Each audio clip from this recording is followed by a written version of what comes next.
Hello, Internet, and welcome back to the Story Nook. Today we're going to be reading more Reddit stories.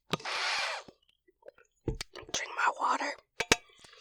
And today's stories are coming basically just tales from workers, more of those, because I really enjoy reading them and I relate to them. And it's a grand old time. So go ahead, grab your water, your hot cocoa, your coffee, your tea, whatever it is you want to drink. And let's go ahead. You guys can sip on that while I read. I have water today. I am very congested. I have like an itchiness in the back of my throat at the time of recording this. But I also have like an hour to wait before things go forward in my brain. Because even though I'm feeling under the weather, I still have to go to work because I got bills to pay, and they added another $100 to my rent because even though it's been raining and too cold to fucking pressure wash my trailer every single fucking weekend, they're just like, nope, we don't give a fuck, here's a $100 penalty. I very much would like to move. So, we're gonna try to figure that shit out, but everything's expensive, and I've done the math. The cheapest place is like $1,300. But, like, I did the math for, like, a place that's like $1,200 in rent in Georgia, because $1,200 seems to be, like, the bare minimum cheapest I've seen. In order to, like, afford that, making 40 hours a week and only using, like, a quarter of your paycheck, which was the rule they taught to me in, like, that weird home ec class they gave me, I would have to be making $30 a fucking hour. I only make $16 currently. So, yay. Plus, I have to be considering I have a cat. You also gotta consider other bills. So, if you guys would like to, like, press, like, that super thanks button, that would, like, totally help me out. Just saying, go ahead, like the video, do all the things for algorithm, so that, YouTube will push this to more people. So yeah, our first story is from Tales from the Pharmacy, and it's posted by Shalom RPH. Burp. My life. Too many words. Take 1 capsule, 500 milligrams total, by mouth in the morning, and 1 capsule, 5 milligrams total at noon, and 1 capsule, 5 milligrams total in the evening. Do all this for 5 days. That's what came in on a simple amoxicillin script this morning. I haven't got room on my labels for a Megalife like that. Take 1 capsule, 5 milligrams by mouth in the morning, at noon, and in the evening for 5 days is how it went out.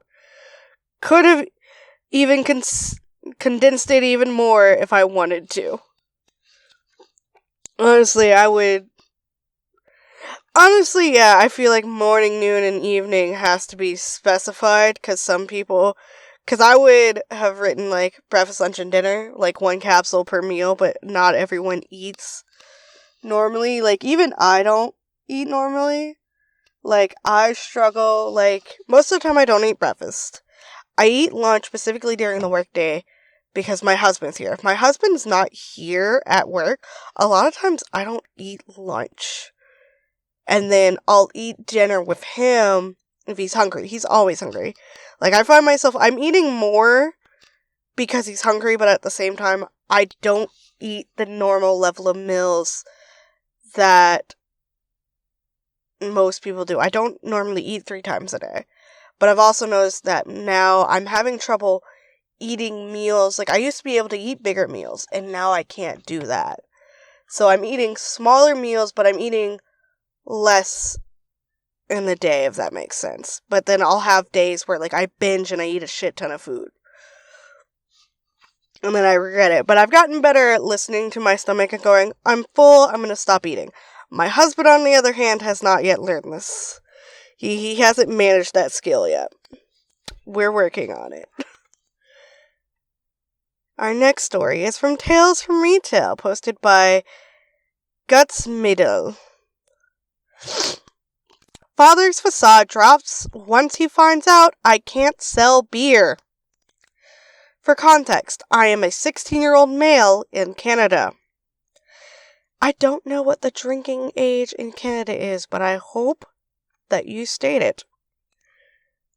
I know, the serving age. I believe in some places in Georgia, you can serve beer and alcohol at 18 if, you have a bar license, but I believe you have to be 21, which is the legal drinking age, to be able to serve it. I'm not quite sure. And I'm even less sure about Canada. I work at a pretty big grocery store that sells beer. The catch, however, is that you need a smart serve and must be at least 18 years old to sell beer.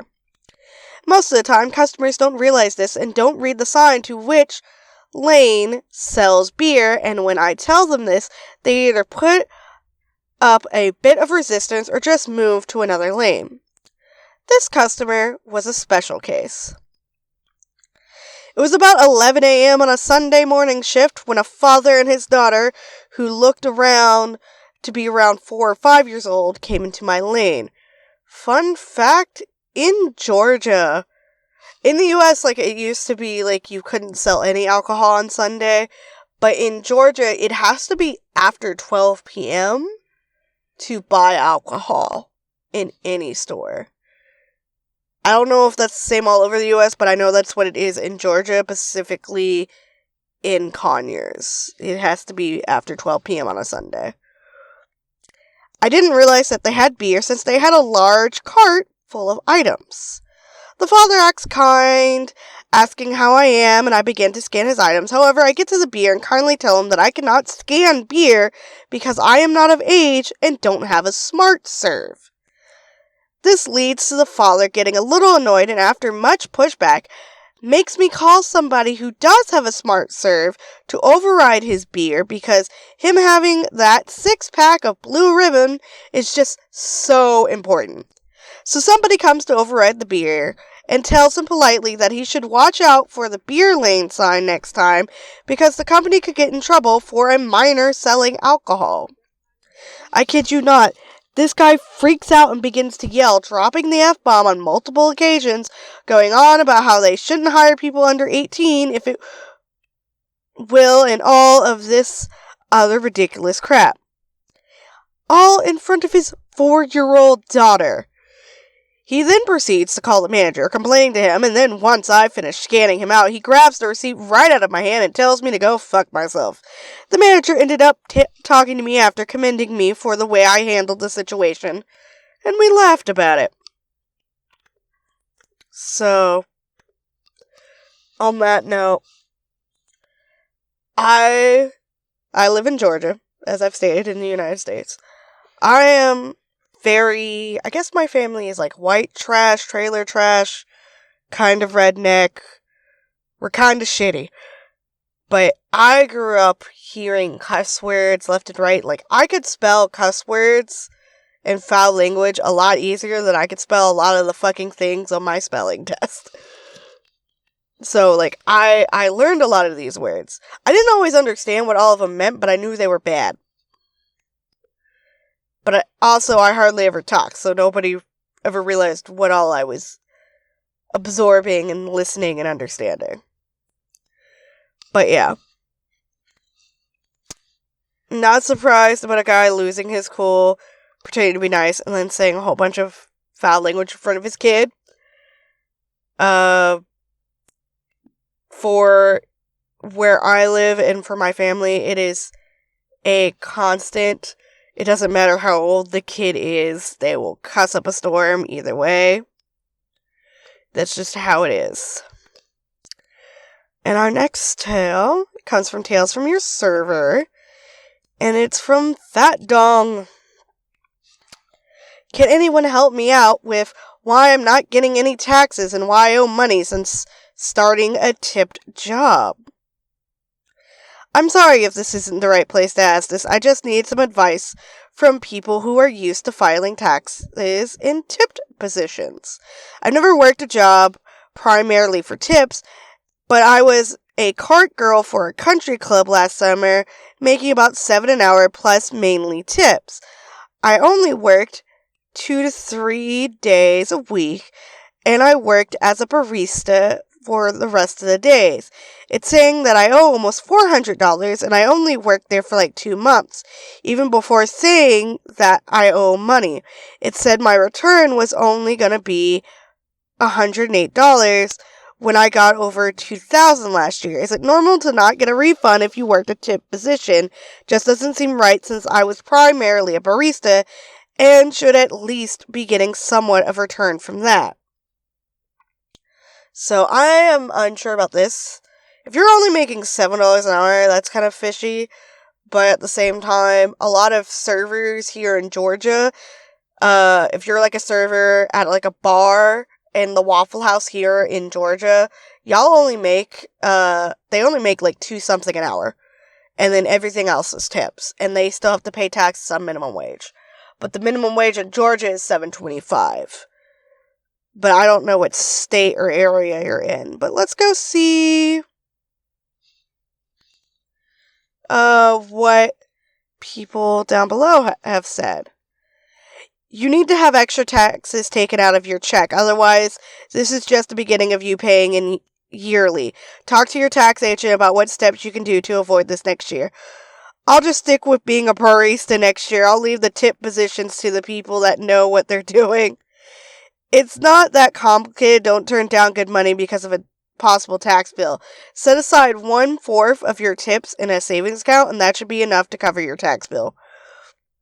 People in tip positions definitely make bank, but I think some of us just aren't cut out for it. I have a job lined up for $7 more an hour than I'm making as a barista, so I'm not too worried about it for the future. I'm just not the right person for that kind of job. You make way more money hourly with tip positions in my experience. The restaurant should take out your tip taxes out of your wages every check. Some people get nothing in wages because it all goes towards taxes. However, they're making thousands every couple of weeks in tips, and the tipped hourly is basically $1 under minimum wage where I'm at. You don't even need to do anything. Just don't count on wages and only on your take-home tips. Wages would be a bonus if you get any. Exactly. I work 6 days a week normally and get a paycheck of $2 every 2 weeks. A lot of it goes to taxes and a good portion covers my health benefits. Well, fuck. See, I'm just... Because of the way taxes work with tip positions, luckily I've never been in one, I just don't think I could do that shit. Like right now, I had like health insurance for like Obamacare or something last year, and I need to fill out a specific form for the IRS and then print out all of my taxes and mail my taxes to them. And the form I need to fill out, the IRS form, I don't think I ever got in the mail, so I have to go online and try to figure out how to fucking find that shit. Taxes is a bitch to do, but it's also fucking important. Our next story is from Tales from the Front Desk. Posted by user Slow Faithlessness. Do you just want me to go somewhere else? Hello, fellow front desk associates.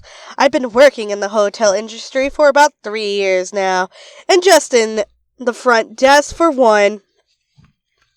You could say I have a passion for what I do. I love my coworkers, and I absolutely love making all my guests happy and satisfied. Today, I just clocked in on this lovely Sunday afternoon. My GM was filling me in on information on how her day was going and all the normal shift-changing things. I had this wonderful lady come in and from out of town, and she asked to see a room. So, of course, I give her a limited-use key, take her ID, and give her directions on where she can find her room. About 5 minutes later, a local comes in. Now, I know most hotels don't rent out to locals, and I can't even imagine how many locals we have on the DNR, because since I've been working here, I know I've put at least 35 people on that list. I do not know what DNR means.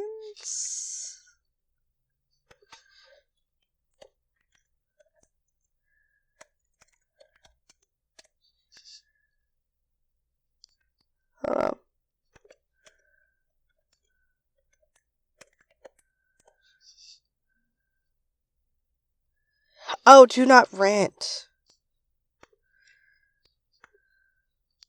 Okay. I know what DNR means. DNR means do not rent. Thank you, Google. So 35 people have gone on there.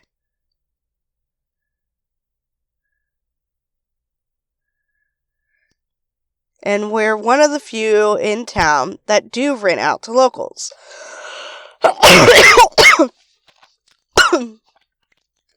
Sorry. So, most hotels don't rent out to locals, but this is one of the few that does. And she comes in, and this is how the exchange goes. Me, hello, how are you? Her, hi, I'm doing well, thank you. Me, how can I help you today? Her. I think me trying to do voices is fucking up my shit.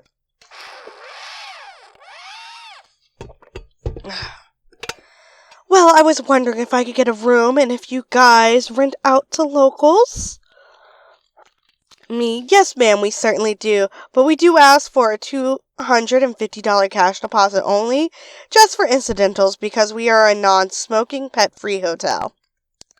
Her, oh yes ma'am, that's perfectly fine. One of my coworkers then comes up to our front desk door and waves to me, and I wave back and tell her to have a great rest of her day. Her, well, okay then. Me, oh, I'm sorry to offend you, but we're all just very good coworkers around here. Her, oh no, I just have a lot of things going on at home, and you just couldn't understand. Me, you're fine. I'm just sorry if I offended you in some way. Her, do you want me to go somewhere else? Me, no ma'am, you're absolutely fine. Just give me 1 second to grab those rates for today for you. Her, you know what? I'm just gonna find another hotel. Me, oh, okay ma'am, I hope you have a wonderful day. Her, I'm tired of you fucking assholes. Me, okay ma'am, you need to leave now. Her, you're nothing but a stupid bitch, you know that? I proceed to pick up the phone and dial the non-emergency line, not losing eye contact with her. Her, and now you're calling the cops? You're so mature. Me, ma'am, I've done nothing but try to help you since you've walked through this door. I apologize if you have something going on at home, but I have nothing to do with that. In fact, I don't even know your name. What I do know is you're now causing a disturbance in my lobby, and since you don't need my help anymore, you don't need to be in my lobby. Since you're refusing to leave, I have no choice but to call the cops now. Her, this isn't your lobby.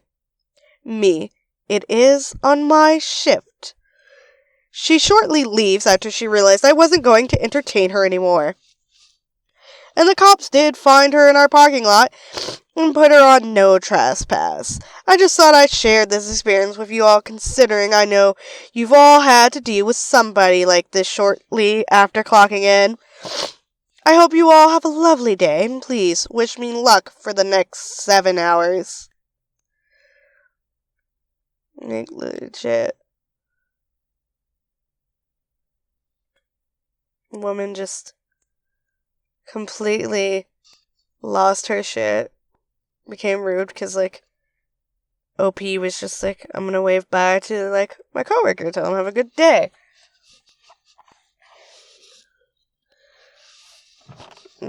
You wanna be a bitch about it, whatever. Go elsewhere. Like, I hate when, like, customers do that. It's like, fine, I'm just not gonna get anything from here. I'm not gonna be a part of this establishment or partake in it. But I'm still gonna stand here and take up fucking space. Like, the fuck, dude. And wow, we're already at 20 minutes of this. I wasn't aware we had read for so long. But I guess we'll end it here. Thank you all for joining in. Have a lovely day. You're all wonderful. Go ahead and hit the subscribe button and the like button if you enjoyed the video to see more, and help push out the video to people in the future, and help me with those YouTube algorithm gods so I can hopefully afford a place to live. Thank you. Bye-bye.